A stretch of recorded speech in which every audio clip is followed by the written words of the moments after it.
These are really cool visuals, but they're actually very, very, very bad story-wise, character-wise, thematically, and cost-wise. Here's why. What's up guys, that guy with the pencil here. Let's talk about Overhaul versus Midoriya. It was not good. But why? Well, let's take a look at the first big problem. My Hero Academia's inconsistency. So, Horikoshi is extremely good at creating character designs, interesting powers, and at times emotional heights. However, what he is not the best at is keeping an internal logic within his narrative. Rules are often overwritten, forgotten, ignored, and very often broken. He establishes a limit and then breaks it for no real established reason. He does this again and again and again and hits especially hard when it is a solution to a major problem. Midoriya being snapped out of Shinso's quirk because of visages of the past One For All users because plot. Midoriya being able to super break his fingers because he needs to fix Todoroki because plot. Midoriya being able to go from unable to beat a casual muscular to absolutely bodying him because plot. The main problem with this is that it absolutely murders tension. I never have to worry about Midoriya not solving a problem because the plot bends to Midoriya, rules bend to Midoriya, everything bends to Midoriya. So why does this apply to Overhaul's defeat? Well, actually it's pretty simple. Rewind should have erased Midoriya from existence. What do I mean? Well, in the past, Aries' quirk managed to rewind her own father so far back that he didn't exist anymore. Even ignoring the fact that all quirks have actually been shown to grow stronger with time, it is literally shown to us that Aries' quirk grows more powerful mid the Overhaul v Midoriya fight. Yet, Midoriya not only stays the same age, but is constantly getting healed instead of erased. One could hypothetically chop this up to Aries, restoring him to a healthy state after breaking his bones due to using One For All. However, if you remember, as established, it is not One For All flowing throughout the user's body that causes damage, it is the usage of said power. So, by that logic, Aries should at best have erased One For All, or at least made it drastically weaker. Remember, her quirk is what erases other quirks. Her quirk is the same quirk that, without even direct contact, managed to diffuse Chisaki and Emoto to separate bodies. Aries' quirk is the same quirk that grows stronger as the fight continues. Midoriya, honestly, based on everything we've been shown and all the rules established, shouldn't exist by the end of the fight. However, he does, because the plot and the rules had to bend to Midoriya. So there, that's what's wrong with this event rule-wise. But how else is this bad? Well, it's bad thematically. So, to say the least, Midoriya should not have beaten Overhaul, or at least not alone. To elaborate, remember these three? Yeah, they're the big three. Remember how they were introduced as the centerpiece of this arc? You know, actually stronger than the top 10 heroes. And you know how Midoriya and company were supposed to be learning from them and the heroes they interned under on how to be a real hero? Right, of course you do. So, can someone please tell me why Midoriya beat Overhaul? Seriously, you had a bare minimum 3, actually more like 6 with the real pros there that would have made way more sense to beat Overhaul. Midoriya should have been matched up against a weaker character like an Expendable, because not going to lie, for all their hype, Togata, Amachiki, and especially Hado were all underused, especially for their possible thematic strength. The arc opens up with the big 3, hyped up the big 3, and prepares us for the big 3 to truly show off, and then ends with Midoriya. I'm sorry, what? Why? Midoriya didn't solo Stain, Midoriya didn't beat All For One, Midoriya didn't beat High End. You know why? Because they were not Midoriya's villains to fight. They were Ida's, All Might's, and Endeavor's, respectively. Each villain was integral to each character's story, and the way they beat them lined up thematically. Can someone please explain to me why Midoriya beat Overhaul? What does this add to Midoriya's story? Alright, nothing. Nothing at all. If anything, it detracts from it. This isn't Midoriya's first save, that was Koda. This isn't Midoriya sacrificing his body in order to save someone else's psyche, that was Todoroki. This isn't even Midoriya developing as a fighter. It was actually him regressing, because he has a get out of jail free card. So this doesn't add to Midoriya's story, and it's actually horrible thematically, and here's why. Overhaul doesn't believe in equals. He never has, and that is a massive part of his character. He wants to control the world by himself, wants to control in his own twisted way. He doesn't see humans beyond their basic properties and usage, equating them to tools. He attacked and put his savior into a coma because he was in the way. A little girl can be scarred and manipulated for his will. His subordinates are quite literally known as the 8 Expendables. He doesn't care if they live or die. Humans are just tools. He's the embodiment of solidarity and the usage of others for gain, who believes he can do everything himself. So, tell me why is he beaten by someone else doing the exact same thing he did? Yes, Midoriya beat Overhaul by using Aries' power for his own. Now, is it the exact same way that Overhaul was using her power? No. However, Midoriya still used Aries to meet his own ends. While Midoriya praised Aries' power as a warm, comforting ability, he still used her for absolute control of the situation just like Overhaul did. And I find it hypocritical. Instead of getting Aries as far away from Overhaul as possible and beating Overhaul with the assistance of his friends and equals, he kind of just proved Overhaul right. People are tools, and in the moment for Midoriya, Aries was nothing more than a tool. He never even bothered wondering if Aries could handle the recoil from all his punching and movement, if she would get hurt, if this was the right thing for her to see. None of that mattered to Midoriya as long as he could beat Overhaul. And the crazy thing about this is that it's inconsistent with Midoriya's character, not to talk about the themes of teamwork that should have been established throughout the arc. Remember the first child Midoriya saved? Yeah, Koda. Did Midoriya ask Koda to use his quirk to go blind, muscular, or do anything other than run away and get to safety? No, he risked himself. He didn't risk the child. What's with this character flip? Thematic contradiction. Was it necessary? Did Overhaul really necessitate not only breaking established rules, but also established themes of teamwork? Well, actually, no. There was not only an alternate solution that kept more concepts intact, but would have been better thematically, going against Overhaul's ideology of solidarity versus teamwork. The big three should have ganged up on Overhaul and beat him. Yeah, I'm not kidding. I don't even mind Togata losing his quirk as a consequence of it going it alone and the other two showing up late. If anything, that just goes to show how Overhaul's ideology of doing everything oneself is wrong. But seriously, it would have been better if Overhaul had lost to teamwork, people who viewed each other as equals and comrades working alongside one another to best them. It would have had the same result. Overhaul would lose, Aries would be saved, and the manga would progress. However, it would work thematically, showing teamwork versus solidarity, would act better as a conclusion to the introduction of the big three as it would actually give them some use. It would give Hato something to do outside of being a useless female shonen character, and, let's be honest, it would have looked way cooler. As beautifully animated and drawn as the Overhaul v Midoriya fight was, it was pretty flat. It was just Midoriya hitting Overhaul hard. Why have that when you can have Amajiki and Hato working together to combat Overhaul structures, strategizing, communicating, and melding their fighting styles to overwhelm the lone man? I think it would have been great, and the best part is you can still have Midoriya gain something from the experience.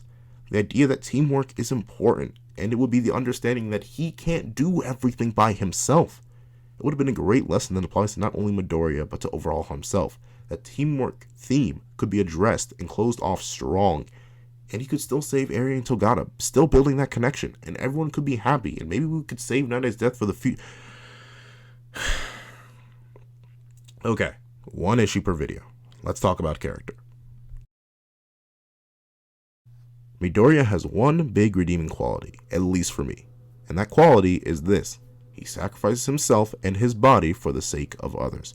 We always see this whenever Midoriya is shown in front of us previously. The moment he got his quirk and knew that someone was in danger, he leaped into action, willing to risk his life to save someone who was practically a stranger in Uraraka. In the tournament, he was willing to sacrifice his body to save Todoroki from his own internal miasma. He was willing to sacrifice his life against Stain in order to save his class rep. He was willing to risk failing the exam to make sure that he and Bakugo got out together. He was willing to sacrifice his life again to give Koda a chance to escape. He was willing to go against his teacher's orders to save Bakugo and risk his life all over again. Midoriya is a young man who always puts himself to second to save others, not caring for his body as long as he can save someone else. Midoriya is selfless, always concerned for others and their safety over his own, and always wants people to be safe above all. Overhaul is introduced to the audience as one thing: ruthless. He has a plan that he believes he must execute and will murder and dismantle anyone that gets in his way. One hit from Magne, and instantly Magne was dead down an instant later. Compras goes to attack him, and in an instant his arm is blown apart. He sacrifices one of his own men against Shigaraki to save himself without hesitation. He is willing to terrorize a girl no older than 6 to achieve his goals. He is willing to incapacitate a savior to achieve his own goals. Every single time a threat to his goal and his power appears, he instantly destroys it the best he can. He tries to kill Togata on sight with no hesitation, and he was even willing to kill Aries because she could always just be reformed in his mind. Overhaul instantly killed Night Eye the moment the two started fighting. Overhaul is a much more methodical monster than he is a man, and this is displayed clearly all the way until Midoriya bursts onto the scene. These two characters have massive internal contradictions when they interact. Overhaul has the first character break, when he does not instantly one-tap kill Midoriya when given multiple opportunities to do so. Why? What does Midoriya do except get in his way? I'm actually confused. The moment we meet Overhaul, he is a murderer with no remorse. He killed one possible pawn and disabled another on sight. Why is this hero, who is extremely far from a potential asset, being spared and lectured? Overhaul didn't spare and lecture Togata or Night Eye or Magne. No, the moment he had the opportunity, he went for the kill, impaled them, or wiped them out. What was different with Midoriya? Oh wait, I know, he's the main character. No wonder he didn't instantly die here, here, and here. So Overhaul loses one of the best aspects of his character the moment Midoriya appears. He points out a big problem that Midoriya has, that the guy can't fight, but still, that's a character break. Instead of focusing on his objective and getting rid of Midoriya, the instant he had the chance, he just talked to him and let him fight and let him get stronger for some reason. Moving on to the other big one, or at least for me, it has to be Midoriya snapping his own character in half for the sake of winning a fight. Midoriya went from selfless to selfish to the ultimate degree. And honestly, him using Eri to beat down Overhaul was not even the best option available. If he had grabbed Eri in his arms, activated 20% one for all full cowling, grabbed Togata, and ran, Overhaul wouldn't be able to catch him. Overhaul himself notes that all Midoriya has is power and speed. Why didn't he use it to escape? By staying there, not only is he jeopardizing his life, but also risking Ares, risking Night Eyes, risking Togata's, and risking basically everyone who's in the general area. If Midoriya had just grabbed Eri and ran, Night Eye would not have died. However, instead, he tries to fight Overhaul again and again and again, and this doesn't seem like something Midoriya would do. Midoriya always seemed to want to minimize damage and maximize the people saved, but in this case, he does the exact opposite. He doesn't care about all the people at stake. He doesn't seem to care about all the damage he's going to cause and all the possible extra mental scarring the 6-year-old can get from watching this man beat down someone else to promote it as good. Midoriya becomes a heartless monster, only focused on winning in the moment when fighting Overhaul, even though he wears the facade of a hero. But are his actions really heroic? Is a hero all about beating down villains to a pulp by any means necessary? Well, no. If it was, Midoriya wouldn't even be in UA. And the thing is, this is not a character point for Midoriya. This isn't ever addressed as him sinking down to Overhaul's level or something dangerous that Togata or any of his friends and allies talk with him about. I honestly would have been fine with this if Eri looked at Midoriya the same way she looked at Overhaul after this, out of fear of his power. Midoriya isn't the kind hand he thought he was, that when pushed against the wall, he's just an animal fighting for supremacy just like Overhaul. But we don't get that. This is treated like it's nothing special for Midoriya, even though it truly should have been the start of a character arc, especially when Midoriya sorely needs one. Because, why? Where does this character change come from? It seems out of nowhere and almost seems like anti-development for a character like Midoriya. Like I brought up before, he did not ask Koda or to use his power in the fight with Muscular. He asked Koda to run. He wanted Koda to get to safety. He did not pick up Koda on his back and use him as an extra source of damage or power to fight the villain. It just seems so strange and completely out of nowhere, and I don't know why this was the immediate solution. And the thing is, this is even proven further true as a random character flip for Midoriya, because as you can see in Heroes Rising, Midoriya doesn't ask the children for help. He wants the children to stay safe. He gets them as far away from the battle as possible and tries to protect them. He does not strap them to his back and try to use their abilities to his benefit, despite cell restoration being a massive benefit for someone like Midoriya who breaks down his body. But he doesn't do that. So it just makes this character break for Midoriya all the more confusing and worrying, considering it happens once and it's never addressed again. But regardless, let's move on from the failure of character and let me discuss one more thing. Cost. Now, this may sound weird, but I'm okay with one-sided beatdowns or massive character power-ups in times of need, when it comes with a cost directly tied into the character and narrative. Now, what do I mean? Well, spoilers for Dragon Ball, Hunter x Hunter, and Naruto coming up. So skip to this time code if you want to stay clean. So, Super Saiyan, Gun's Adult Transformation, and Sage Mode Naruto are all massive power-ups that were integral to beating the main problem of their respective arcs. Super Saiyan beat Frieza, Gohan beat Pitou, and Sage Naruto helped defeat Pain and locate Nagito. All these power-ups were massive and extremely important to solving a problem, just like Infinite 100% One for All was. However, all the other three had an immediate cost that was relevant to the moment, the narrative, and the characters, unlike Infinite 100% One for All. What was Super Saiyan's cost? Well, in the moment, everything. If Super Saiyan hadn't appeared, everyone on Namek would have died. Krillin, Goku's best friend of many years, was dead once again, and this time there were no Dragon Balls anywhere to bring him back. The Elder Namek Guru was dead, and the Namekian Dragon Balls were now inert. Piccolo was about to die, so even the Earth Dragon Balls, which were useless in the situation now, were about to disappear, and there would be nothing. All that time on Namek would have been worthless. Goku's own son, Gohan, was about to die. Frieza was alive, ready to kill, and not happy. The mental trauma, anguish, and fear of death that would have been irreversible were all the massive costs for Super Saiyan. Even if temporary, that in-the-moment cost on Goku drags in the audience, drags in Goku, and impresses a weight down upon Goku and all the characters in question. What was Gohan's adult transformations cost? Everything. Quite literally everything. His potential, his Nen, his life, his master. Everything was the cost for a power that could rival the Chimera Ant King and annihilate Kite's killer. The transformation was Gohan's end-all be-all. And to be completely honest, this was almost like the Goku situation. If Gohan didn't transform, he would have lost to Pitou. Even Netero believed that Pitou and all the Royal Guard were a threat, and he was massively above Gohan at the time. Gohan needed the transformation, and the cost was quite literally everything he had, and it nearly killed him. That is a great usage of a power system in the verse, so all around that is great. A perfect cost-wise, honestly.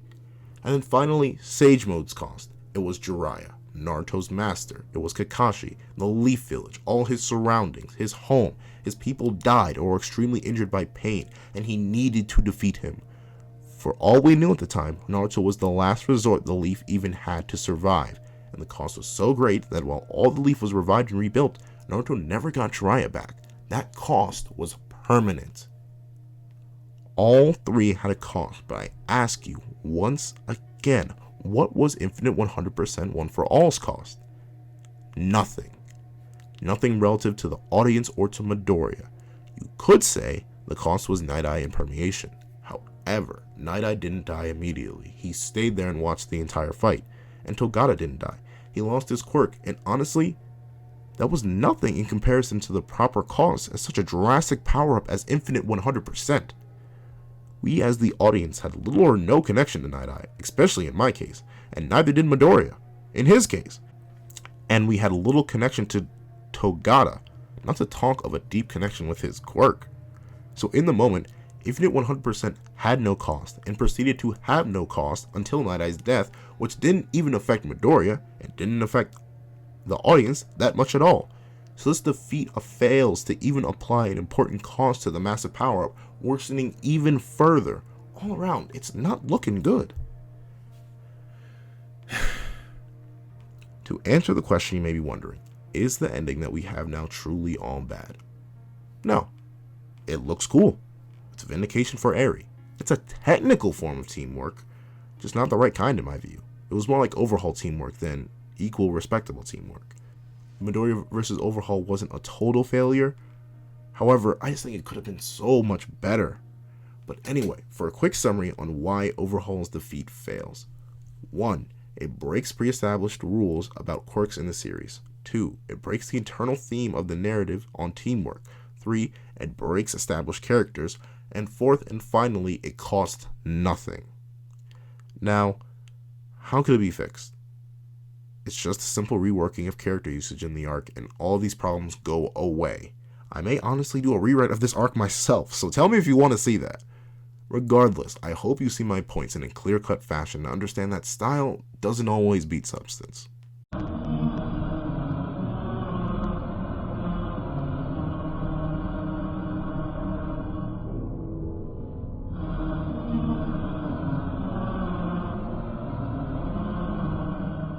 What's up guys? That guy with the pencil here. I know this is a kinda different video from my regular character dissections like breaking the meta, my reviews, or any of my versus battles, but I really did enjoy making it. Tell me if you agree or disagree with my assessment on this in the comments. I'd love to hear other ideas or reasonings why this did or didn't work.